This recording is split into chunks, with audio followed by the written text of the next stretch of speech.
The magician is about to stare death in the face in the form of this imposing guillotine. Once used to behead dangerous killers, lawbreakers, and the wives of kings, the guillotine gained its gruesome infamy during the French Revolution. But that's enough of a history lesson. Tonight, the magician hopes to survive before he's history. He examines the execution device with its razor-sharp blade, which is designed to cleanly sever the head from an unfortunate body. To ensure a clean cut, the neck of the victim is held in place by this heavy wooden stock. Anyone who would get into a device like this voluntarily has to have confidence in his powers of escape, or a death wish. Let's hope the girls know how to do the rest of his tricks. If this is going to be his swan song, what a way to go. The magician climbs up onto the table and bends down as the assistants raise the stock. He places his head through the hole so that his neck can be trapped between the wooden planks. Meanwhile, another assistant is securing his legs to the table with thick leather straps. The straps will hold the magician in place in case he has a last-minute change of heart. It will also prevent his body from flying off the table in the event the blade hits its target. Of course, all of these restraints will make his escape near impossible and that much more dangerous. Remember, a magician is a world-class professional. Don't try any of his dangerous illusions at home. With the wooden stocks in place and the leather straps cinched tightly around his body, it's time for the magician to begin his escape. That deadly blade is looming just a few feet from his neck. So why isn't he struggling to escape? Maybe he has a death wish after all. Let's watch. It's now or never. Oh no, he didn't get out. That wasn't supposed to happen.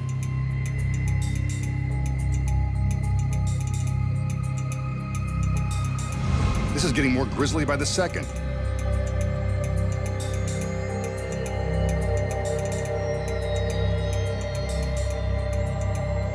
As the assistants cover his lifeless body with a sheet, one of the girls places his lifeless head on the table.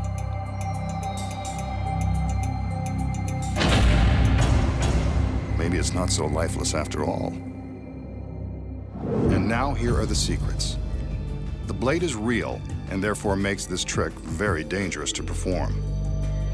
The timing is crucial and means the difference between life and death. The straps are real too, and the magician never leaves the table. What about the head? Well, that's the magician's real head we see falling into the basket. But how does he keep from losing his head while performing this trick? Let's start with the blade. When it drops, it stops against these steel blocks. The sharp edge never touches the magician. But if that's really his head falling into the basket, how does he create the illusion? The magician's neck and upper body drop down through this rubber collar that is painted to look like wood. It snaps closed again once his neck has passed through. Watch again in slow motion as his neck passes through the rubber collar and then snaps closed. And that's not really the blade inside the hole. From behind, we see this small board that is held up by the magician's neck. When he drops down, the board falls down too, creating the illusion that the blade is visible from behind the hole. From the front, it appears as though the blade has separated his head from his body. The table is rigged with a secret trap door that springs open with the action of the blade. Behind the blade is a metal rod. This rod continues to fall after the blade stops, triggering a switch on the table that releases the trap door. When this trap is released, the magician's torso falls down into the basket. But it appears as though his body is still lying on the bench.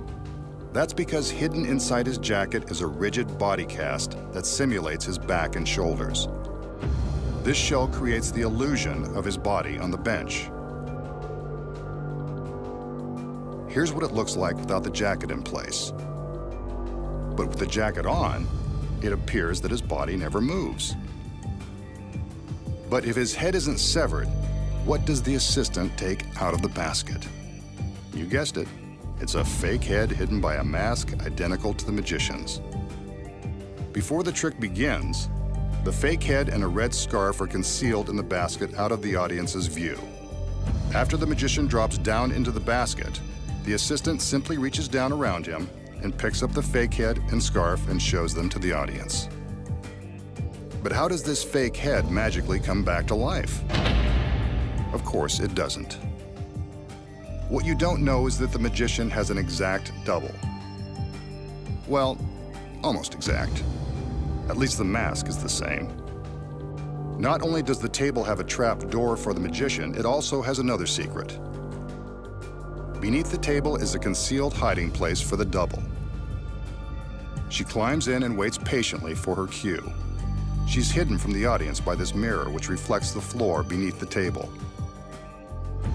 Above, the table is equipped with flexible slats in the otherwise solid top.